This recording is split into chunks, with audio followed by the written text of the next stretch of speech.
Community Cats podcast. Ready? Let's go.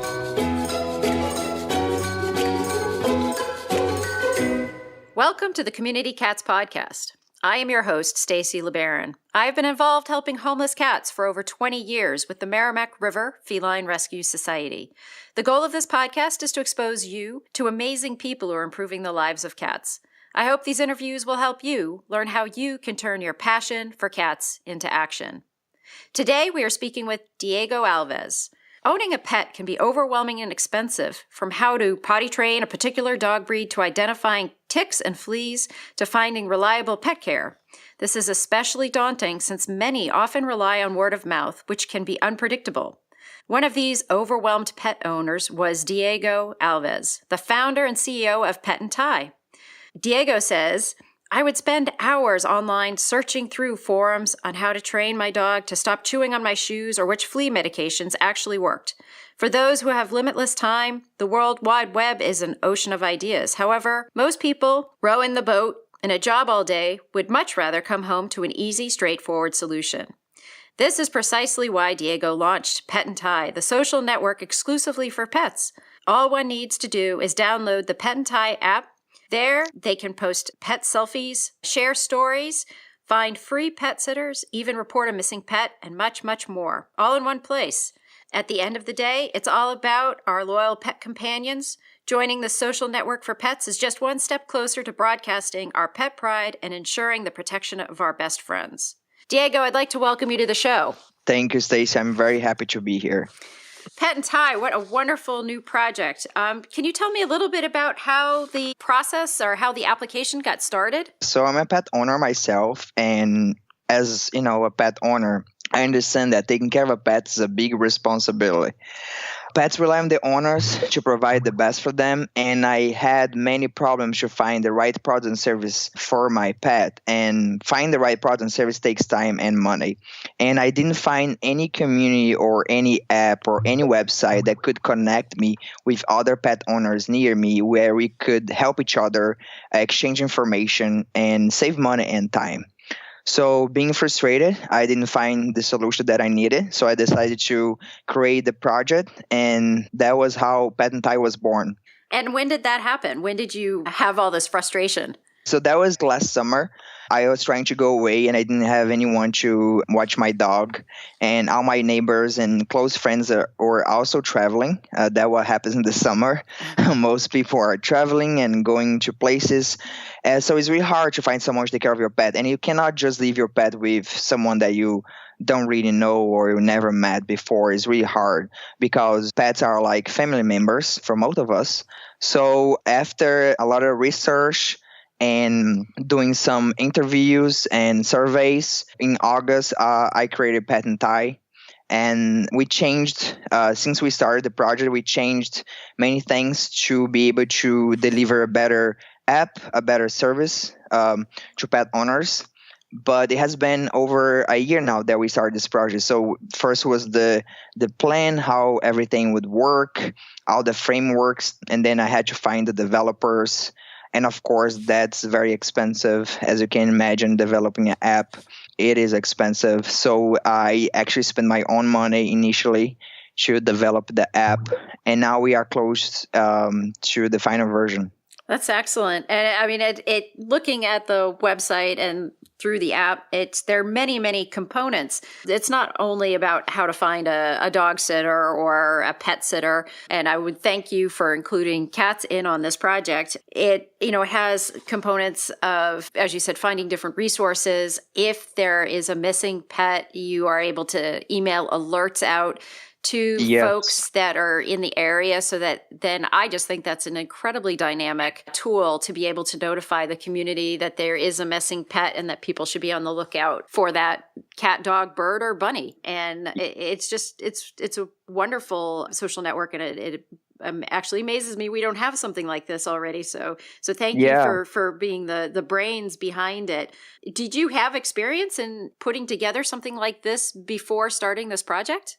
No, I'm a pet lover and I love the tech industry. I do have some experience with softwares. However, I'm not a developer, but I hold a business degree. I'm doing my MBA right now, so I do have a lot of business experience and I know how to develop processes and the project manager role. So that's what I did. I put together a business plan, how everything would work, how everything would be connected, and thanks for pointing that out. The report missing pets is a really, really important feature that we still don't have something similar to report missing pet in the market right now. There are some businesses that charge pet owners money to send alert, and then we are doing that for free. I don't think when you are desperate, you shouldn't be charged for to find your pet.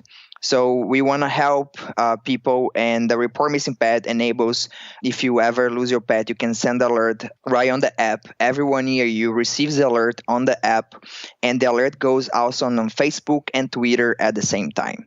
So you have more people knowing that you lost your pet, and then you can try to find your pet quickly. So many of the people who listen to this show are involved with nonprofit organizations, or they run spay-neuter clinics that offer low-cost spay-neuter services for primarily cats and dogs. Some do bunny rabbits. If we were an organization that had some information that we wanted to be able to share out on the Pet and Tie application, how would we get that information to you? I'm glad that you brought that question. Yes, so we have a web platform. So all the businesses, organizations can go on the website, petandtie.com, and they can register themselves. And once they are registered, people are going to be able to find them on the app, and they can also reach out to them on the app. So it's a relatively easy process, and it's not a fee-related process or anything like that. It's just a way for you to be able to get more of your information out there to a wider network. Exactly. So we are really building a community, right? So that involves not only pet parents, but also organizations that provide any service for pet parents. So we want to connect both, and we are providing the web platform for free, so they can go on the website, register themselves, create a profile with their name, contact, email address, website, phone number, anything they want to put on the website. And once someone is looking for that particular services, they're going to be able to find them on the app and reach out to them on the app. And we understand that these small organizations, they do not have a website, but they can still have their profile on our app. So they will have another way to contact and to reach out to pet parents. I assume there's no charge for the app. Is the application free to download? Yes, the application is free to download. All the features are also free. And it's available for both Apple and Android? Correct. Yes, so it's available on the App Store and Google Play. And so we talked a little bit in the pre-show interview a little bit about the name of the app, Pet and Tie, and it's written in various different ways, Pet with the and symbol and tie, and then Pet and with the word tie. How did you come up with that name? A name is always a challenge. Most popular names are taken. And so I'm trying to find a name that combines pets and connections. So tie means a bow tie or tie they can wear, and many pets actually wear ties or bow ties. But tie also means connections. And we believe that pet owners are connected, are tied to their pets. So that's how the name came to my mind, and that's how I named the app and the business Pet and Tie. So you had mentioned earlier you crafted a business plan. And so I would think you might be able to sort of at least have thought about this question. If you were to look sort of down the road to 2 to 3 years from now, what would you see the future be for Pet and Tie? I see several opportunities for Pet and Tie, besides being, a social network where we empower pet owners to take care of their pets. We also want to inspire pet lovers to adopt pets and become pet parents. We want to be partnered with shelters, rescue leagues. We do also offer the web platform for those organizations. They can go on the website, register themselves. Once they are approved, they can post all the animals available for adoption and foster pets, and people are going to be able to reach out to them as well on the app. We also want to create a national and even global network where people can help each other regardless their location. We want it to be the premium app for pet parents and for pets. And another feature that we are also adding is the ability to pet owners to schedule play dates and find dates and friends for their pets. We understand that many pets are by themselves when the pet owner is away from for work or for a business trip, and pets also need friends. And we want to make sure that we cover that on the app. Looking for a great tool to help educate your neighbors about community cats? Check out this sign available from the folks at Lumen LS, a life-saving organization from Broward County, Florida, that believes no cat should be left behind. This sturdy, bright orange sign featuring an ear-tipped cat would be great for cat colony caretakers, shelters and rescues, spay-neuter clinics, or municipalities and animal control organizations. Education about the correct ways to manage community cats is exploding in the U.S., especially in the last 5 years. This sign will help you let your community know that ear-tipped cats have been fixed and vaccinated and pose no threat to them. The community cat sign comes complete with all of the hardware you need to post it. Buying and posting the sign will help move animal welfare forward and improve outcomes for cats in your area. You can view and purchase the signs directly from our Facebook page at Lumen LS. They also have a colorful informational brochure about community cats plus lots of other resources. Support the Community Cats Podcast and lumenls.org by going to Lumen LS on Facebook today.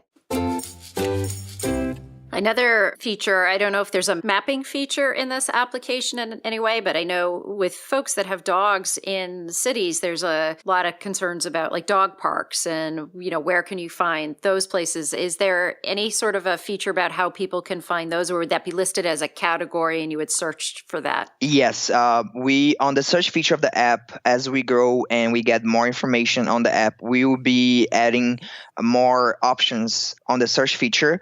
And one of the options would be to find pet-friendly places to hang out. And we hope to, be big enough to partner even with cities or towns where they can make a list available to all the pet and tie users, so they can find public places where they can take their pets. So like parks, gardens, or any public place that pets are allowed. What has been your greatest challenge in getting this project going? That's a good question. Besides time, takes a lot of time to create everything. There are so many details involved, not just only on the app, the website and everything. So development is really the biggest challenge at first, because there are a lot of things involved when developing a mobile app, a lot of details as well involved. And after that is getting our name out there. We really need to get people using the app, because our app only will be effective if people are using it. So we need people on the app. The app is to help pet owners so they can, connect with other pet owners, exchange information, exchange services for free. So the biggest challenge for us right now is to get our name out there. So we are really hoping that people share our app, tell other pet parents about our app, download the app. They can connect on the app. They can even invite friends on Facebook to also download the app. So we have created some methods to enable pet and tie users to invite other friends or family members to join our community. So I believe the biggest challenge right now is to get our name out there and spread the word. Is your platform similar to the way that Facebook or is laid out, or how does it actually look? Can you describe how the page looks and how people find things on a mobile device? Yeah, sure. So the app is really easy to use. It's similar to Facebook or Twitter. If anyone has a Facebook, Twitter account, I'm sure they will find Pet and Tie easy to use as well. There is the main menu where all the features are there, pet sitting, the pet services, which is pet sitting, pet walking. You can link your account, your Pet and Tie account, with your Facebook account and Twitter account. On the newsfeed of the app is pretty similar to the Facebook newsfeed, where you can post pictures, comments. We have the love button, which is a paw where people can love the pictures of pets and pet owners that they post. And we even have a pet's profile where all the information about the pet is there. So we can see the breed, the birth date, the name, what type of the pet, height, weight, everything there. So if you were looking for a pet similar to your pet, you could find pet owners near you. You can click on the profile image and you're going to be able to see what pet that pet owner has. And if it's a good match, you can chat on the app. You can be friends with them on the app. So it's really easy and dynamic app to use. So I'm going to ask a question. How do you make money with this? Is it once you get to a tipping point with X amount of users, you can then start selling some advertising space? We have the social side, but we also need revenue to continue to provide all the features and run the business. So first, we want to get a lot of users using the app. We will do advertising as well. So we're going to be able to advertise local pet vendors and even nationwide pet brands on the app. We also going to have service fees where we are developing a web platform for vets or any businesses that need a calendar where they can manage bookings and times where people need to make an appointment.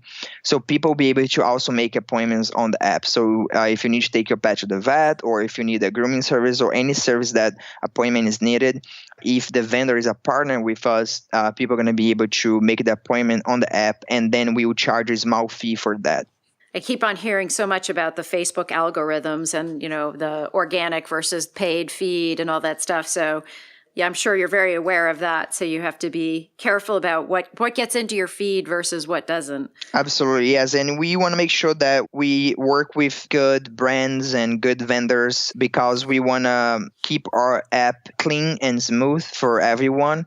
So we want to make money, but making money is not the main goal. The main goal is actually help pet owners, help pets, and connect them so they can, save time, money, and just make their lives easier. I'm glad you cycled back there to basically what your mission is. In the times that we've spoken, you keep continually bringing that up to me, is that this is a very mission-based project and it's really important. With that, in terms of your elements of success or determinants of success as a business, would number of users be a determination or number of connections? I mean, how are you going to evaluate your success with this project? Well, we're going to have three main points. We're going to have the number of downloads, how many people are downloading the app, how many people are active on the app, using the app on the daily basis, and how many people are interacting on the app, requesting services, exchange information, things like that. So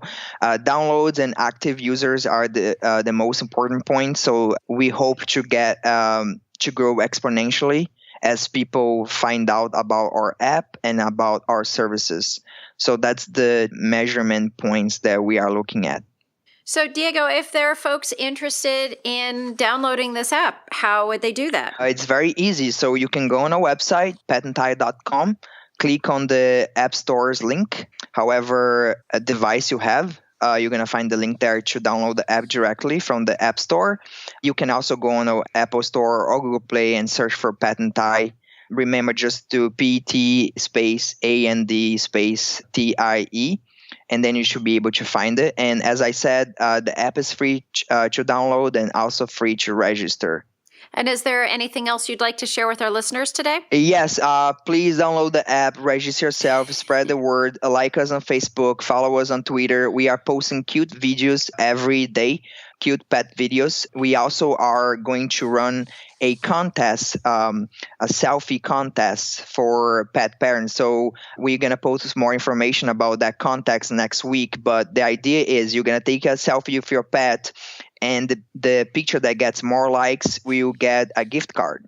Excellent. That sounds great. And we'll be sure to make sure we get all those links together in our show notes. Thank you. Diego, I just want to thank you so much, first and foremost, for creating this project. I think it sounds really, really interesting. We many of us in the nonprofit world and animal welfare are very aware of a website called Pet Finder, which has been the go-to place for listings of cats and dogs that are available for adoption. Yes. But I think that this application seems even more dynamic than that.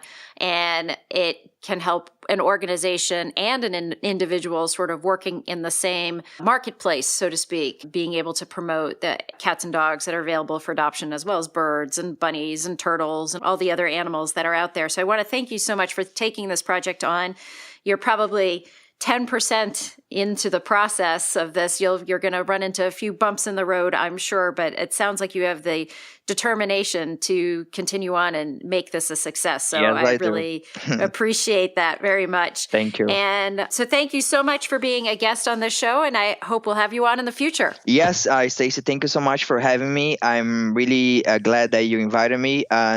And please, anyone who has any questions, feel free to reach out to us on Facebook or the website. I'll be glad to respond them. Thank you for listening to the Community Cats podcast. I would really appreciate it if you would go to iTunes and leave a review of the show. It will help spread the word to help more community cats.